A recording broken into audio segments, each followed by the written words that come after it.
伏击是一种中国民间信仰中的占卜方式，也称伏鸾或降笔。简单来说，就是有人通过特定的仪式请神上身，用悬挂的笔在沙盘或纸上写字作诗，据说可以传达神明或灵体对未来的指示。伏击在清末民初时相当流行，不少民间宗教场所都会举行伏击仪式，希望得到神灵指点迷津或预言未来。由于这种方式请来的灵体水平高低不一，有人担心请到的可能是低等灵甚至邪灵，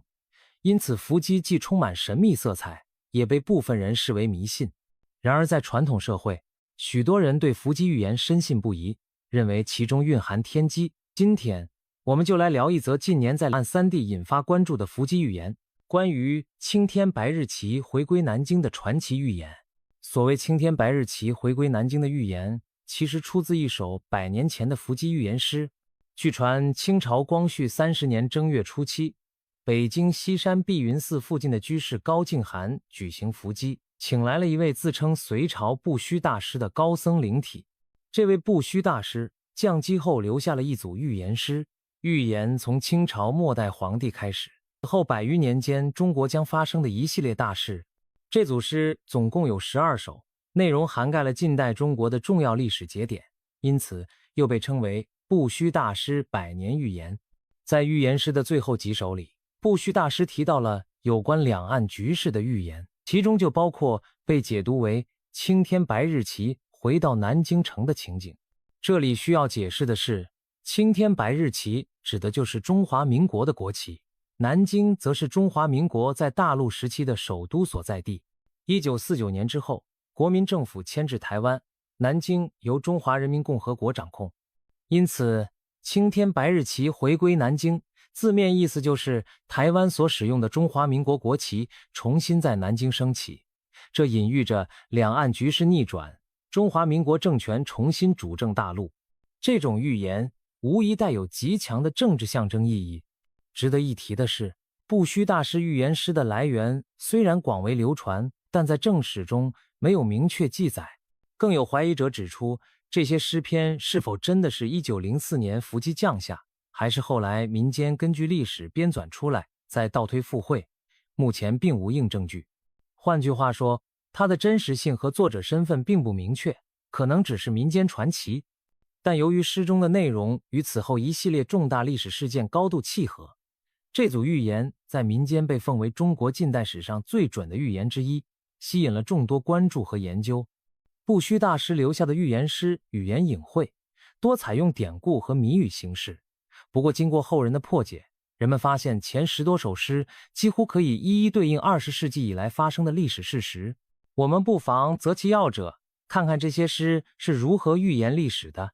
云暗暗雾稠稠，龙归泥土宿猕猴。3岁孩童3载服，月下无主水空流。万里烟波一旦收。这里的龙指帝王，古代皇帝称真龙天子，泥土意味着归于尘土，暗示了清朝帝制的终结。猕猴谐音袁，影射军阀袁世凯篡权称帝。因为袁世凯曾于1915年短暂登基称帝，但如同宿猕猴一般荒唐短命。3岁孩童3载服，准确点出了清末的宣统皇帝溥仪3岁登基，在位3年便退位的史实。月下无主水空流3个字合起来正是一个清字，隐喻清朝灭亡。接下来万里烟波一旦收，象征满清统治一朝覆灭，天下初定。紧接着另一首诗曰：君作祖志彬彬，万里长虹破浪征。黄鹤楼中吹玉笛，八方齐唱凯歌吟。旌旗五色换新新。其中通过字谜君作祖，有祖才有孙，和志彬彬少了个文字，点出了孙文及孙中山的名字。黄鹤楼吹玉笛典故出自黄鹤楼诗，指代了武昌起义在武汉打响，旌旗五色换新。新直接描述了民国建立后使用的五色旗国旗取代了龙旗。这些诗句对应了1911年辛亥革命推翻帝制，建立中华民国的经过，可谓丝丝入扣。预言军阀混战与北伐。民国建立后，袁世凯称帝失败，南北东西龙争虎战一具形象。道出了此后中国陷入军阀割据混战的乱局。七八数定，山川粗甸被解读为7+8等于15。从1911年武昌起义到1926年北伐初期，正好15年。这期间，北洋军阀主导局势，而山河粗甸亦为国家局势初步奠定基础。随后诗句草莽英雄将出山，多少枕歌豪杰士，风云聚会到江南，金陵月又重光。其中藏有一个蒋字谜，江字加上草字头即为蒋，暗指蒋介石这位草莽英雄出山，担任北伐军总司令。风云聚会到江南，金陵日月又重光，描述的正是1927年前后蒋介石在南京建立国民政府，统一中国的情景。金陵及南京城重新焕发出光芒。这个阶段的预言对应北伐成功，民国政府定都南京，历史进程再次被诗句准确捕捉。预言抗日战争与日本投降。预言诗中有一段：瀛洲虎，渡海狼，满天红日更昏黄，茫茫神州伤破碎，苍生处处哭爷娘，春雷炸响见晴阳。这里瀛洲指东瀛日本，虎象征日本军国主义，渡海狼形容日军渡海侵华如狼似虎，满天红日直接点出日本旗上的红日徽，更昏黄意指日本铁蹄下中国山河一片昏暗凄惨。随后茫茫神州伤破碎，苍生处处哭爷娘，让人联想到日军烧杀掳掠，制造惨绝人寰的南京大屠杀等暴行。然而转折来了，春雷炸响见晴阳。春雷炸响被解读为原子弹爆炸的巨响，正是1945年美国在日本投下2颗原子弹的事件。随之日本宣布投降，祖国终于迎来晴空万里的光明，见晴阳。这一连串诗句先是概括了抗日战争的残酷，再以春雷比喻核爆，准确预示日本投降，中华大地重见天日的结局，令人叹服。预言国共内战与中共建政。日本投降后，中国很快陷入国共内战。诗中写道：再看重整汉宫仪，东山又有火光照。意思是抗战胜利后，国民政府本想整顿山河，重整汉宫仪，却没想到东山方向又燃起战火。东山指延安中共根据地所在的陕北，亦可暗喻毛泽东东山再起之意。果然，中共借抗战之机做大，旋即发动内战，争夺胜利果实。预言接着说：遍地红花遍地鸡，富贵贫贱无高低。这里红花指共产革命遍地开花，但换来的却是遍地饥荒。富贵贫贱无高低，则形象地揭示了中共建政后打土豪、平地主、搞人民公社、大锅饭等极端平均主义运动，使全民贫困化，没有阶级差别的状况。这正对应1949年后中华人民共和国建立以及随后发生的惨烈3年大饥荒和各种政治运动、土地改革、反右、大跃进、文化大革命等，把中国弄得赤贫和动荡。预言诗在这一部分对新中国成立后的社会状况用寥寥数语予以概括，令人不胜唏嘘。预言未来台海之战，在预言的最后几首，内容指向尚未发生或刚开始露端倪的当代与未来局势。诗中一句铁鸟凌空，东南尽毁，引人瞩目。铁鸟暗指战机轰炸，东南则是地理方位，对应台湾海峡及中国东南沿海地区。这被普遍解读为未来某个时候，中共可能发动对台湾的战争，届时战火纷飞，飞机导弹漫天，台湾和大陆东南沿海都会遭受严重破坏。事实上，这句预言让不少人联想到近年来台海局势的紧张，以及周边大国如美国的介入，如果台海开战，美国等可能参战，使局势扩大。而预言诗用东南尽毁的沉痛字眼，似乎在警示这场战争的惨烈后果。预言青天白日旗重返大陆，在经历了东南战祸之后，预言诗的最后2首描绘了战争的结局和一个全新的局面。先是红霞蔚，白云蒸，落花流水两无情，四海水中皆赤色，白骨如秋满港陵，湘江玉兔见东升。这几句描述两方交战焦灼、两败俱伤的景象。红霞比喻中共政权崇尚红色，白云指中华民国，青天白日旗上的白日青天。两者激烈冲突，却谁也奈何不了谁。正如落花流水，互相无情，四海水中皆赤色，白骨如秋，更把战争惨状勾勒得触目惊心。鲜血染红四海，尸骨堆积如山。所幸玉兔东升，预示黑暗将近，一位玉兔般的救世人物出现，让战乱止息。接下来最关键的一首写道：盖棺定功最分，茫茫海宇渐成平。百年大事魂如梦，南朝金粉太平春。万里山河不清。其中盖棺定功最分意味大势已定，对错成败都有了定论，仿佛是对这场世纪之争的终审判决。茫茫海宇渐成平显示经过劫难，天下终于重现太平。百年大事魂如梦，让人联想到中共一直宣称要完成的建国百年大业，统一台湾，结果却如一场梦般破灭收场。最引人注目的是最后两句：南朝金粉太平春，万里山河处处清。南朝金粉是对古代六朝古都南京繁华景象的形容，暗示南京将再度成为辉煌的都城。处处清中的清字让人联想到青天白日的蓝底色调，仿佛在说中华大地重新飘扬起青天白日旗。综合整段诗意，预言描绘了台海大战最终以中华民国或一个新的非中共政权取得胜利告终，中国大陆政权出现更迭，国都很可能重回南京，迎来清平盛世。以上梳理可以看出，不虚大师预言诗的前大半内容几乎与近代史发展的脉络吻合，从清朝灭亡、民国成立，到军阀混战、日寇入侵，再到中共夺权、大陆易帜，每一阶段都能在诗中找到映射。这种高度契合让很多人对预言的神准感到惊叹，也为最后关于台海和政权更替的部分增添了几分神秘色彩。当然，也有批评者认为这是马后炮式的解读，认为诗句较含糊，人们可以牵强附会对应任何事件。但支持者会反驳说，这些预言细节，比如3岁皇帝3年退位、原子弹逼降日本、五色旗换新朝、遍地饥荒等，都相当清晰具体，很难说纯属巧合。对于青天白日旗回归南京这一预言，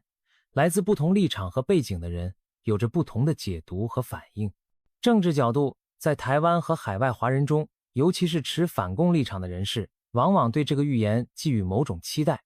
他们倾向于将其视为中共政权终将垮台，中华民国或民主政权将在大陆复辟的象征。一些评论认为，这反映了天意或者历史趋势，暗示自由民主终会战胜专制统治。因此，在反共圈子里，这则预言被反复提及，鼓舞士气。例如，有人引用民国初年传说的金陵塔碑文，传为明朝刘伯温所作，其中有红花开尽白花开，紫金山上美人来之句，来印证同样的结论：红色政权，红花凋零，青天白日，白花再度盛开，美国美人可能从中斡旋，帮助中华民国重返南京。这些观点带有强烈的政治愿望色彩，预言被当作一种隐喻性的脚本，似乎在为未来的两岸统一，但非中共主导提供正当性。在中国大陆官方和亲共阵营看来，这种说法无疑是大逆不道的分裂主义或复辟舆论。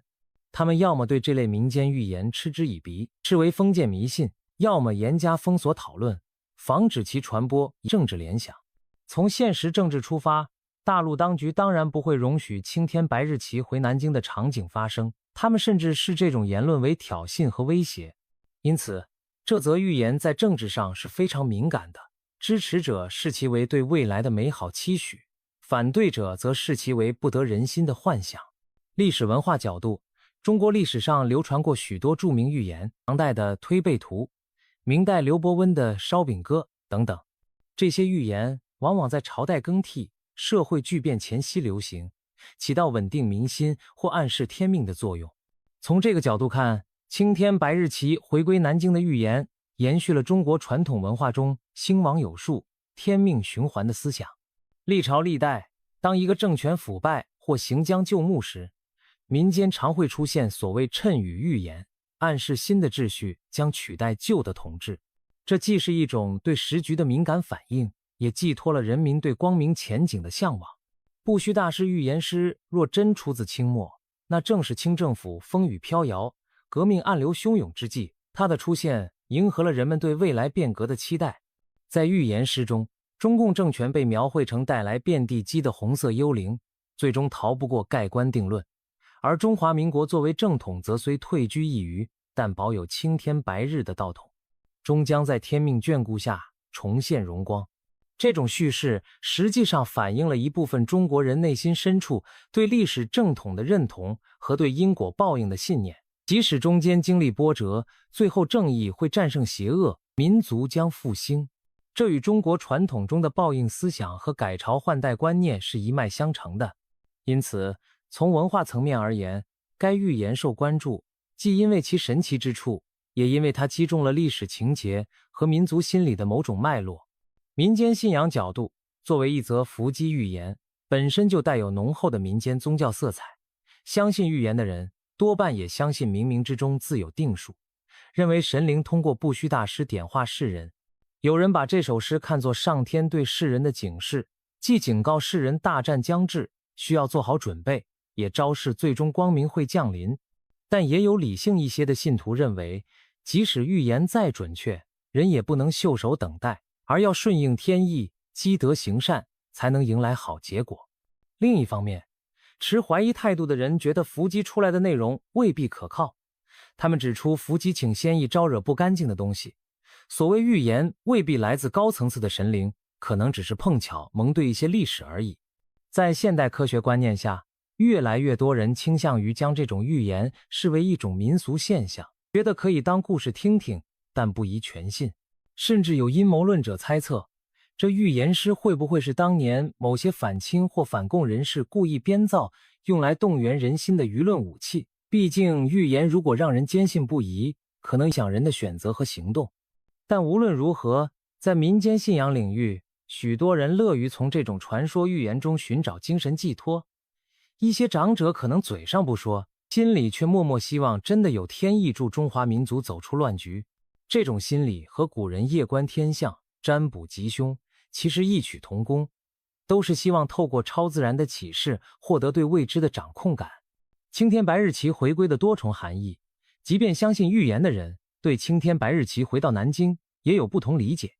有的人解读为两岸统一，但统一后的中国走向民主自由，由此前在台湾的中华民国政府接管大陆。也有人认为未必就是现在的中华民国政权回去，可能是指一种继承了三民主义或民主价值的新政权在南京建立，都城再现六朝金粉之盛。这种新政权或许不叫中华民国，但会使用青天白日的旗帜，象征中国回归光明正道。另外还有一种和平派的解读，预言未必一定要通过战争实现，有没有可能两岸和平演变，最终大陆实行民主，国旗自然而然从五星红旗换成青天白日旗。在一些主张和平统一的人士看来，这也是对预言的合理解读。也许不需要真打到一片焦土，而是在某种外力或内部变革作用下，中共政权垮台，中华民国体系和平接管。这种看法虽然理想化，但也是民间的一种声音。可见，青天白日旗回归南京，对于不同人意味着不一样的未来图景，或是血与火的胜利果实，水到渠成的正统回归。这样一则100年前的预言，在今天仍被反复谈论，自然会对一些人的观念和情绪产生影响。首先，对两岸关系的影响主要体现在民间舆论和心理层面。支持预言的人可能更加坚信台海终有一战，且中共必败。他们关注时局时，容易带着一种历史剧本注定如此的心态来看待新闻事件。例如看到台海周边有军事冲突苗头，就会联想到预言中的场景，从而认为大战不可避免。这种心理预期一旦扩大，可能造成社会上对战争的担忧或避险，情绪上升。尤其在台湾，有些民众本来就对两岸局势紧张感到焦虑，如果再相信预言迟早一战，难免增加恐慌，不利于社会安定。反过来，对于仇视中华民国或担心统一的人来说，这预言可能引发他们的反感和警惕。大陆当局绝不会公开提及此预言，但私下里肯定对相关言论严密监控。若有人在大陆鼓吹青天白日旗要回来了，很可能会被以宣扬颠覆政权的罪名惩处。因此，这预言在大陆基本属于禁忌话题，官方媒体不会报道，但民间总有好奇者偷偷翻墙了解。一旦有人相信预言并据此从事反政府活动，那对现实政治就有直接影响了。不过以目前情况看，绝大多数大陆民众对此预言知之甚少，就算听说也多半嗤笑，不会认真看待。其次，在台湾内部和海外华人社区，这预言更多是一种话题和文化现象，一些政论节目、自媒体喜欢讨论它，以增加节目的传奇性和吸引力。毕竟寓言故事本身曲折离奇，很抓眼球，因此它被当作谈资来炒热，增加点击率。在这个中，寓言多少会影响部分观众对局势的判断。例如，有人因为看了相关节目，深信2025年下一个蛇年左右会发生台海巨变，于是在投资、移民等个人决策上提前布局，把预言当成一种参考指标。这种情况虽然不是主流，但确实存在。可以说，预言在一定程度上参与塑造了民间对未来的想象。从文化角度看，预言的流行本身也反映了大众情绪。当越来越多人谈论青天白日旗回归南京，某种意义上说明不少人对现实并不满意，渴望改变。这股舆论暗流也许不会直接造成政治变革，但它汇聚的民意值得关注。历史上，预言有时扮演自我实现的角色，大家都相信的事情，可能因人们按照这个方向努力而真的发生。当然，我们不鼓励将国运寄托在预言上，但预言的传播起码让执政者听到了一些民间的声音，比如有人把中共比作红霞，预言其寿命不长，这对执政当局或许也是一种警示，提醒他们不得不思考如何疏解民怨，避免成为预言中那个失去天命的朝代。无论你相信与否，青天白日旗回归南京的伏击预言已经成为当下两岸话题中的一个传奇元素。它融合了历史、政治、信仰等多重因素，吸引人们反复品味。在这则预言中，我们看到的是中国百年沧桑的缩影，帝制的崩塌，战争的创伤，政权的更替，以及对未来命运的追问。预言给支持民主自由的人带来希望，也给仍执掌大权者敲响警钟。对于普通大众而言，它更像一则意味深长的故事，提醒着我们兴亡无常、天道轮回的古老道理。当然，理性而论，预言毕竟不是现实，未来如何发展，还要取决于人类自己的选择和努力。我们可以把这则预言当作茶余饭后的谈资或一种激励，但不应完全沉迷其中。历史的车轮滚滚向前，也许不会完全按照某首诗的剧本演出。然而，预言之所以迷人，正是因为它给予黑暗中的人们一丝光亮和想象。在面对变局和挑战时，预言提供了一种独特的视角。也许冥冥中自有定数，但我们依然要尽人事，以待天命。青天白日旗是否真的会在某天重新飘扬于南京上空？答案只能留待时间去揭晓。在此之前，我们所能做的就是冷静观察局势变化，汲取历史的教训，同时怀抱对美好未来的信心与期盼。正如预言结尾所述，茫茫海宇渐成平，万里山河处处清。但愿无论通过何种途径，中华大地终将迎来和平昌盛的那一天。毕竟，比起预言能否成真，人民安居乐业、国家繁荣富强才是我们共同期待的最美的预言。